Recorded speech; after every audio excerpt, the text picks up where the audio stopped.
आज के इस वीडियो में हम लोग कक्षा 10वीं गणित प्रश्नावली 3.2 का क्वेश्चन नंबर 3 को सॉल्व करेंगे। क्वेश्चन नंबर 3 दिया गया है, अनुपातों a1/a2, b1/b2 और c1/c2 की तुलना कर ज्ञात कीजिए कि निम्न रैखिक समीकरणों के युग्म संगत हैं या असंगत। इनकी इससे तुलना करना है और ज्ञात करना है कि जो रैखिक समीकरण युग्म है वह संगत है अथवा असंगत। संगत है अथवा असंगत, इसको किस प्रकार से हम लोग पता करेंगे, इसके पहले हम इसको जान लेते हैं। पहले जो नोट्स में दिया गया है, रैखिक समीकरण युग्म दिया रहेगा a1x b1y plus c1 equal 0 तथा a2x b2y plus c2 equal 0। इस तरह से दिया रहेगा तो हम लोग कैसे पता करेंगे निकाय संगत है अथवा असंगत। यदि a1/a2 नॉट इक्वल b1/b2 होगा तो निकाय जो होगा वह संगत होगा और अद्वितीय हल प्राप्त होगा। यदि a1/a2 equal b1/b2 not equal c1/c2 अगर आता है तो इसके कोई हल नहीं होंगे तथा निकाय असंगत होगा। उसके बाद फिर अगर a1/a2 equal b1/b2 equal c1/c2 जो अनुपात है अगर इक्वल होगा तो इसकी क्या होंगे, अनेक हल होंगे तथा निकाय संगत होगा। यही पूछा है कि कौन सा निकाय संगत है अथवा असंगत है, तो इसके थ्रू हम लोग जान जाएंगे। तो इसको नोट्स कर सकते हैं, उसके बाद सॉल्व करते हैं क्वेश्चन। देखते हैं कौन कौन क्वेश्चन दिया गया है। तीसरे का फर्स्ट क्वेश्चन है 3x प्लस 2y इक्वल 5, उसके बाद 2x माइनस 3y इक्वल 7। दो समीकरण दिया गया है। और सेकेंड में 2x माइनस 3y इक्वल 8 और 4x minus 6y equal 9। Third में 3/2x प्लस 5/3y इक्वल 7 और 9x माइनस 10y इक्वल 14। चौथा दिया 5x माइनस 3y इक्वल 11 और minus 10x plus 6y equal minus 22। पाँचवा है 4/3x प्लस 2y इक्वल 8 और 2x plus 3y equal 12। इस तरह से है। तो चलिए पहले क्वेश्चन को हम लोग सॉल्व करते हैं।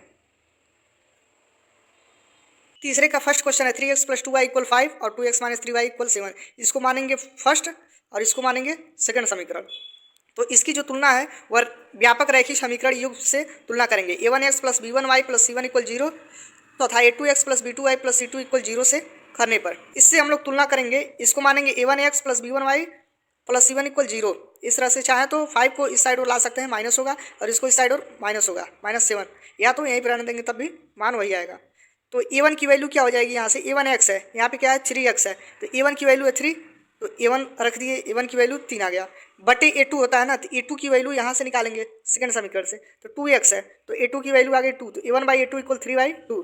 फिर उसके बाद b1y है, यहाँ पे b1 क्या है 2, तो 2 रख दिए अपान b2 की वैल्यू यहाँ से निकालेंगे, b2 क्या है -3y, तो b2 इक्वल -3 यहाँ पे रख दिए। उसके बाद c1 और c2 है, c1 को इस साइड और लाएंगे तो -5 होगा और इसको इधर लाएंगे तो -7 होगा, तो माइनस माइनस पर प्लस हो जाएगा। यहाँ पे 5/7 है, यहाँ पे c1/c2 की वैल्यू आ गई 5/7।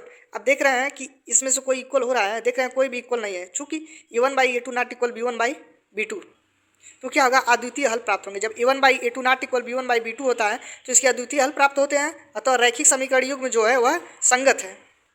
अब सेकेंड क्वेश्चन को हम लोग सॉल्व करते हैं। सेकेंड है 2x माइनस 3y इक्वल 8 और 4x माइनस 6y इक्वल 9। इसको मानेंगे फर्स्ट और इसको मानेंगे सेकंड समीकरण। तो इसकी जो तुलना है वो व्यापक रैखिक समीकरण a1x plus b1y plus c1 equal 0 तथा a2x plus b2y plus c2 equal 0 से करने पर इससे तुलना करेंगे तो a1 और a2 की वैल्यू क्या हो जाएगी, a1/a2 लिखते हैं, तो a1 की वैल्यू आ गई, यहाँ से 1x है तो यहाँ पे क्या है 2x, a1 की वैल्यू आ गई 2, और उसके बाद a2 यहाँ से है 4x, तो यहाँ पे a2 की वैल्यू 4 आ गई, 2 से काटेंगे 2 दूना 4, 1/2, a1/a2 की वैल्यू 2 आ गई, 1/2। उसके बाद b1y है, यहाँ पे क्या है -3y, तो b1 की वैल्यू -3 और यहाँ पे b2y है, b2 की वैल्यू -6 आ गई, b1/b2 इक्वल -3/6, 3 एकम 3, 3 दूना 6, माइनस कैंसिल 1/2। उसके बाद c1/c2 होता है, तो 8 को इस साइड और लाएंगे तो क्या होगा -8 होगा, और c2 की वैल्यू क्या होगी -9, तो 8/9 हो जाएगा यहाँ से, तो c1/c2 इक्वल 8/9। अब देख रहे हैं कौन कौन इक्वल होगा, चूँकि a1/a2 इक्वल b1/b2, क्योंकि 1/2 इसका भी है और b1/b2 का भी मान क्या है 1/2, c2 की जो वैल्यू है 8/9 है, तो लिखेंगे a1/a2 equal b1/b2 not equal c1/c2। कोई हल प्राप्त नहीं होगा, अतः जो रैखिक समीकरण युग्म है वह क्या होगा, असंगत होगा। इस तरह से इसको सॉल्व करेंगे। अब नेक्स्ट क्वेश्चन थर्ड को देखते हैं। अब तीसरा क्वेश्चन दिया गया है 3/2x प्लस 5/3y इक्वल 7 और 9x माइनस 10y इक्वल 14। इसको -7 को इस साइड और लाएंगे लेफ्ट साइड और, तो -7 हो जाएगा, और 14 को इस साइड और लाएंगे तो क्या होगा -14।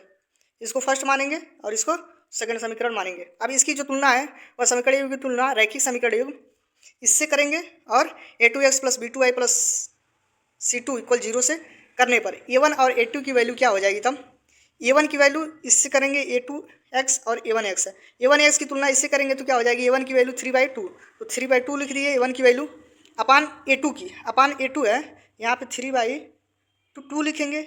उसके बाद अपान कितना हो जाएगा ए टू की वैल्यू यहाँ से निकालेंगे, यहाँ से तो ए टू की वैल्यू 9 हो जाएगी, तो 9 कहाँ पे जाएगा, यहाँ पे आ जाएगा, तो 3/2 क्रॉस 9 इस तरह से हो जाएगा। 3 से काटेंगे, 3 एकम 3 और 3 तियाँ 9, तो यहाँ पे 2 तिहाई 6। a1/a2 की वैल्यू 1/6 आ गई। फिर b1 y है, यहाँ पे क्या है 5/3 है b1 की वैल्यू, तो 5/3 लिख दिए। अपन b2 है, b2 की वैल्यू यहाँ पे क्या है -10, तो -10 रख दिए। 5 से काटेंगे 2 बार में कट जाएगा, तो -1/6 आ गई।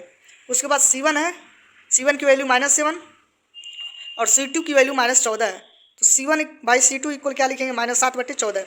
7 से काटेंगे, 7 दूना 14, माइनस माइनस प्लस 1/2। c1/c2 की वैल्यू आ गई 1/2। उसके बाद इसको क्या लिख सकते हैं, अब ये सब वैल्यू आ गई। अब देख रहे हैं कौन कौन इक्वल हो रहा है, इसमें से कोई भी इक्वल नहीं हो रहा है, चूंकि a1/a2 नॉट इक्वल b1/b2। अभी नोट्स में दिखाया गया है कि जब a1/a2 नॉट इक्वल b1/b2 होता है तो इसके अद्वितीय हल प्राप्त होते हैं, अतः रैखिक समीकरण युग्म क्या होगा, संगत होगा। यह क्या है, संगत। अब नेक्स्ट क्वेश्चन चौथे को हम लोग देखते हैं। चौथा क्वेश्चन क्या है, 5x - 3y = 11। 11 को लेफ्ट साइड और लाएंगे तो माइनस हो जाएगा, इसको मानेंगे फर्स्ट समीकरण। और -10x + 6y = -22, इसको लाएंगे लेफ्ट साइड और तो क्या होगा, यहाँ पे प्लस होगा, इसको मानेंगे सेकंड समीकरण। अब इन दोनों फर्स्ट और सेकंड समीकरण की जो तुलना है वह समीकरण युग्म की तुलना जो करेंगे रैखिक समीकरण युग्म a1x + b1y + c1 = 0 तथा a2x + b2y + c2 = 0 से करने पर तो a1 और a2 की वैल्यू निकाल लेंगे। तो a1/a2 क्या होगा, a1/a2 को लिख सकते हैं a1x, a1 के स्थान पे क्या है 5x, तो a1 की वैल्यू 5 आ गई। और a2 यहाँ पे है, a2 की वैल्यू -10 आ गई, 5 दूना क्या होगा 10, 1/2 आ गया। उसके बाद b1 है, b1 यहाँ पे है -3, यहाँ पे रख दिए। उसके बाद ये b2 जो है यहाँ पे है 6, तो 3/6 आ गया, 3 दूना क्या होगा 6, 1/2 -1/2 आ गया। उसके बाद c1 अचर पद की तुलना करेंगे। c1 की वैल्यू क्या है -11 और c2 की वैल्यू क्या है 22, तो 11 बटे क्या हो गया -11/22, 11 से कट जाएगा, 11 दूनी 22, -1/2। c1 की वैल्यू c1/c2 की वैल्यू आ गई -1/2। अब देख रहे हैं कौन कौन इक्वल है, चूंकि a1/a2 = b1/b2 = c1/c2, क्यों, इसका भी -1/2 आया है, इसका भी -1/2, इसका भी माइनस, तीनों इक्वल है। जब तीनों इक्वल है तब क्या होता है, चूंकि ये तीनों इक्वल है अतः अनेक हल प्राप्त होंगे। जब तीनों इक्वल होते हैं तो इसके अनेक हल प्राप्त होंगे, अतः जो रैखिक समीकरण युग्म है वह क्या होगा, संगत होगा। अतः यह क्या है, संगत है। जब तीनों इक्वल आता है तो रैखिक युग्म क्या होता है, संगत। अब 5वां क्वेश्चन था 4/3x + 2y = 8 था। 8 को लेफ्ट साइड और लाएंगे तो क्या होगा 4/3x + 2y - 8 = 0, यह समीकरण फर्स्ट हो गया। 2x + 3y = 12, तो क्या हो जाएगा 2x + 3y - 12 = 0, यह समीकरण सेकंड हो गया। अब इसकी जो समीकरण की जो तुलना है वह रैखिक समीकरण युग्म a1x + b1y + c1 = 0 तथा a2x + b2y + c2 = 0 से करने पर इससे तुलना करेंगे तो a1/a2 की वैल्यू क्या हो जाएगी, a1 की वैल्यू यहाँ पे a1x है, तो a1 की वैल्यू 4/3 है, तो 4/3 रख दिए बाई a2 की वैल्यू क्या है, यहाँ से ये थोड़ा a1, ये है a2 की वैल्यू 2 है, तो 4/3/2, तो 2 यहाँ पे आ जाएगा, गुणे 3 हो जाएगा। 2 से काटेंगे 2 दूना 4, तो 2/3 आ गया। उसके बाद b1 है, b1 की वैल्यू क्या है 2 और b2 की वैल्यू क्या है 3, तो b1/b2 = 2/3। उसके बाद अचर पद है c1 और c2, c1 इसमें -8 है और इसमें -c2 12 है, तो c1/c2 को लिखेंगे -8/-12, तो 4 दूना 8, 4 तियाँ 12, c1/c2 की वैल्यू आ गई 2/3।